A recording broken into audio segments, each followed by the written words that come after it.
One of the biggest lessons I learned about men is that you could be with a man for years, bitch. Y'all break up today, he gonna have a new bitch on his phone in 2 days. Like, I don't think, that's why I don't think love is real, because how can you love somebody and then be on to the next in 2 days? Like, it's just not adding up. See, me, I'm the type of person where it takes me a very long time to get over things and move on, and even be able to be in a space to where I want to move on.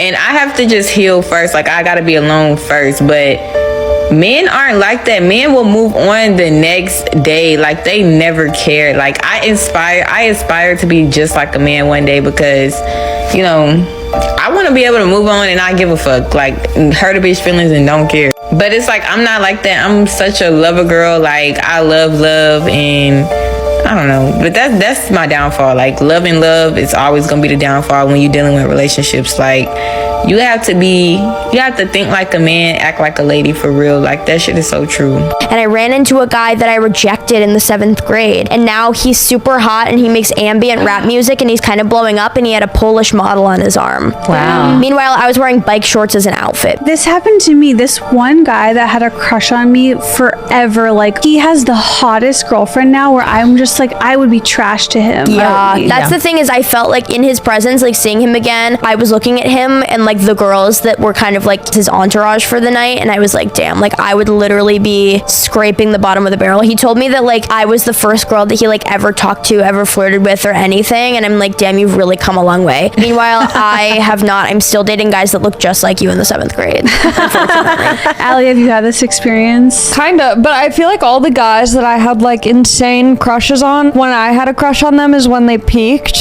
Like, they've all gotten significantly uglier or lame. That's nice though. It is nice, because like I think like when I got into stand-up, I was like, one day I'm gonna show them all like what they were missing, and then I saw everyone from my high school and I was like, okay, yeah, you don't this have anything wasn't to worth prove to them. yeah Like, I could quit stand-up. yeah I'm good. Yeah. Guys, if a girl denied you and you had this epiphany that you were going to go out and be a better man just to be bitter, to prove to her that you could be everything that she ever wanted you to be, and you want her to see your success and to crawl back to you, you have already lost. I will tell you something. Even if you become that man and you become successful and you get that girl back, she's not with you for the man that you are. She's with you for the things that you have. So you have already lost. But if you go out and you get this epiphany that you need to be a better man for yourself to attract the things that you want in life, then you've really used the situation to your favor and you've become truly a better person for you. That's when she'll see the true man that you are.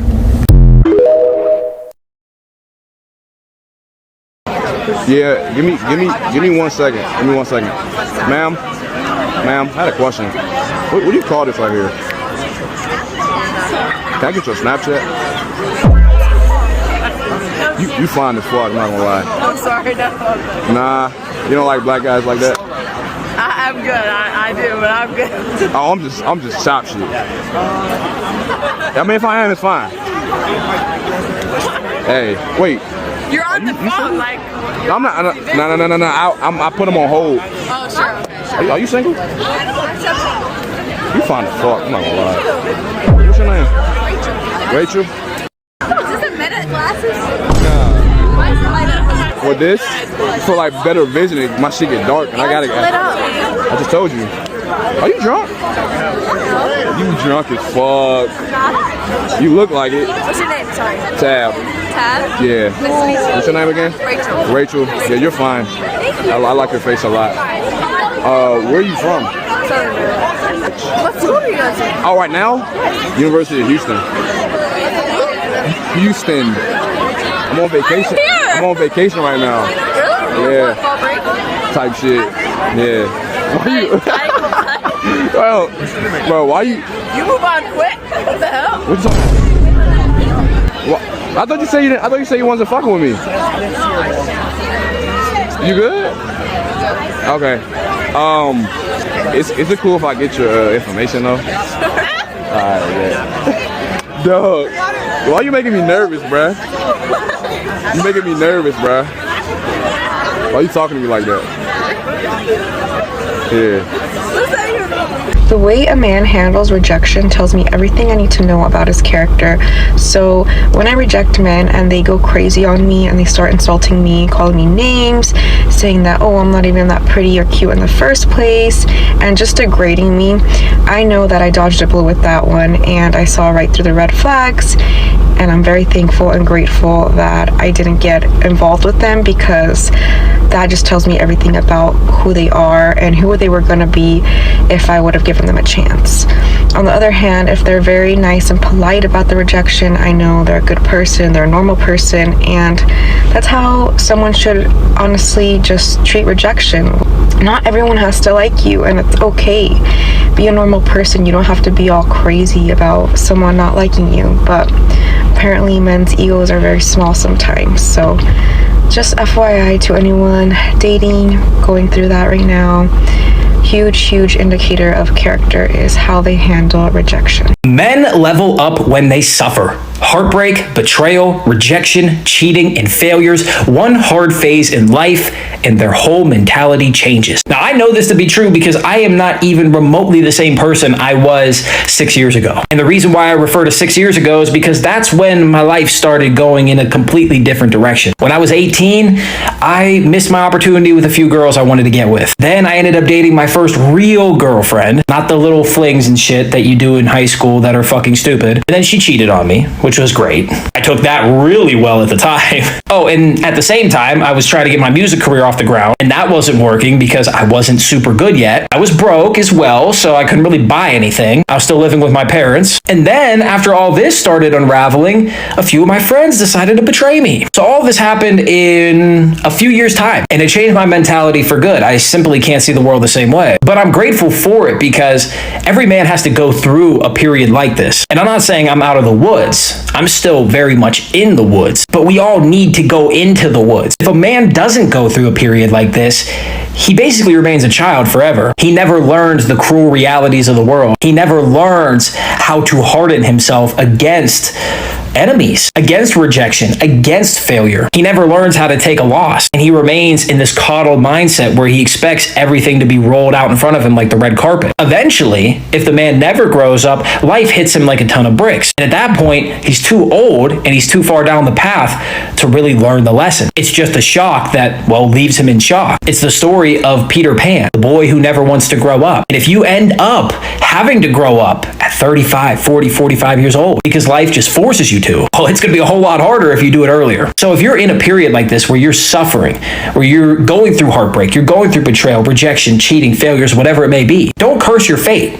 Instead, be grateful for it. These are the events, these are the circumstances that are going to force you to level up, that are going to force you to take more responsibility, that are going to force you to work harder, that are going to force you to level up your mentality, that are going to force you to really become the man that you want to become. See, we always ask to level up. We always ask to be greater men. And yet when hardship comes, we never want to accept it. When that hardship is exactly what we asked for.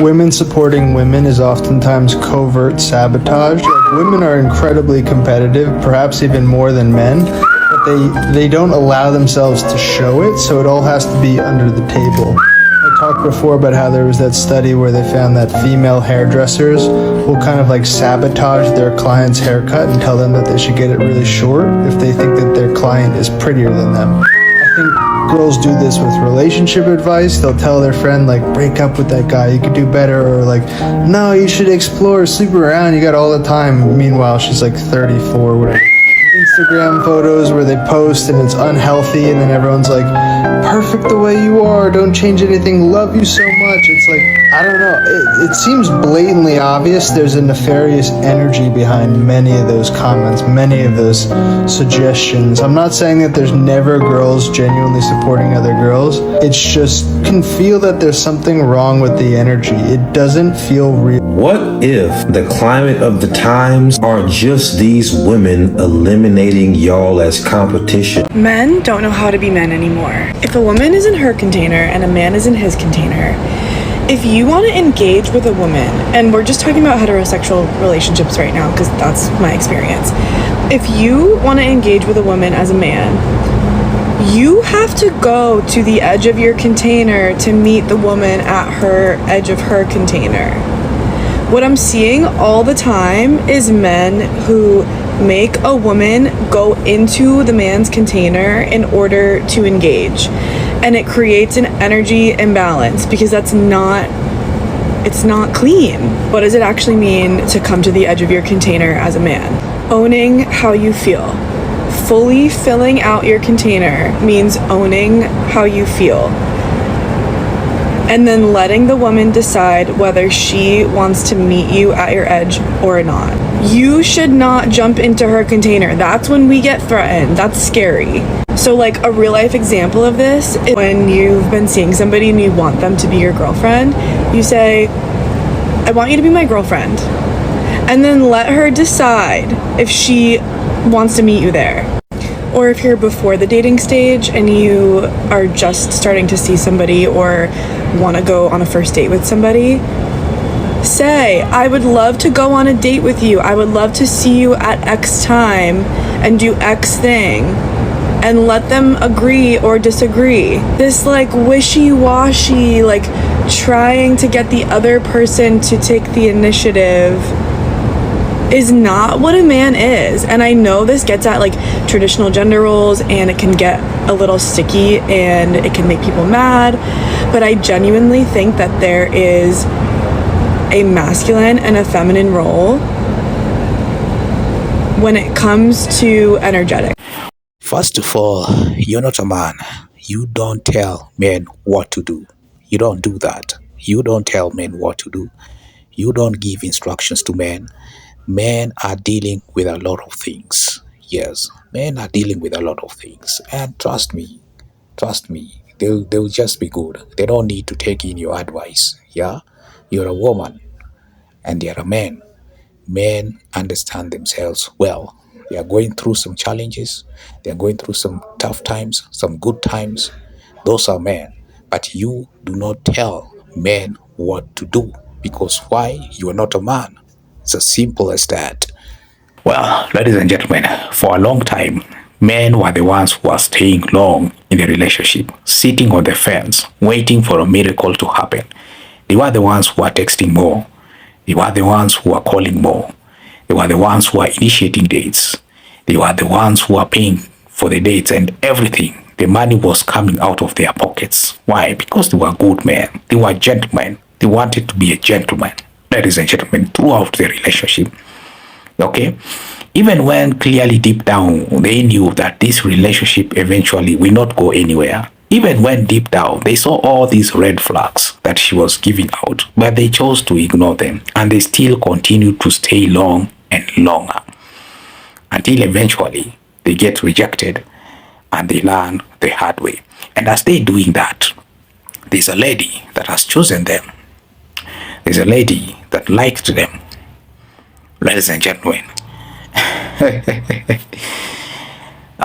things can become so bad. Ladies and gentlemen, they ignore the ones that choose them and they stayed with the ones that they are not choosing them. Eventually, the men learn the hard way. Yes, they learn the hard way. They eventually learn, oh, it's easier to move faster than just stay or wait for a miracle to happen. Because moving faster saves a lot of time. It saves a lot of energy. It gives you even more chances to meet other women that possibly would fall in love with you. Ladies and gentlemen, another thing is, and this is quite important, men have evolved. After being rejected, they just don't stay in the victimhood for far too long. They don't feel pity for themselves. They don't beat them around. Okay? People can reject you, yes. People can discriminate you. People can look down on you. But please, do not look down on yourself. Do not beat down yourself. Do not hate on yourself. Don't do that. People can hate on you.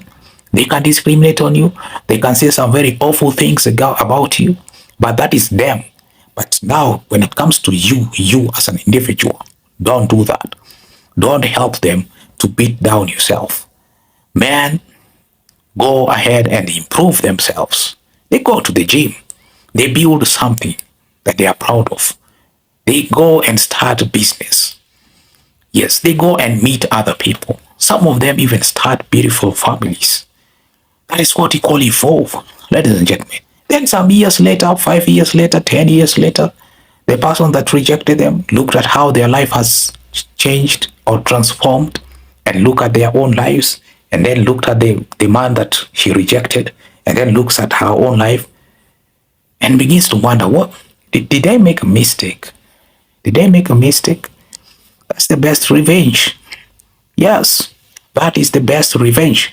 The best revenge is to move forward, is to work on yourself. Yes, not to, if a lady rejects you, don't throw words with her. Don't start physically assaulting her. Don't start planning bad things on her or insulting her. The best revenge is to move forward very fast, quite fast. Don't waste time. If she has said no, wow, very good. Move ahead. Let's meet ahead. Ladies and gentlemen, start working on yourself. Start building on yourself up. Okay? Even though, anyway, I don't want to dwell on this so much. Sometimes some of us have people that let us down. But anyway, we leave it to God. Well, I love the fact that a lot of guys have chosen peace and self-respect over a relationship. It doesn't matter how you feel about that one particular lady, but self-respect, choose self-respect every time. Respect yourself every time. Put yourself first every time. If she doesn't want you, if she says no, move. If she says no indirectly, move, because sometimes some lady, they misbehave. They don't say no directly to you. They just misbehave. They just start acting, indirectly. They just start acting weirdly, manner that suggests that they don't want you. If you can pick those red flags, if you pick those red flags or those signs, it is time to move ahead. Do not wait any time longer, ladies and gentlemen. Replace that person before they can replace you, and start building yourself faster. Forget about them. Don't engage them. Don't go back to them. Okay, if they are not acting weirdly, like they don't want you, like they are disgusted by you, move, leave them alone and find someone else. And even if they try to reach you out and start asking why did you go or what, don't go back. Move.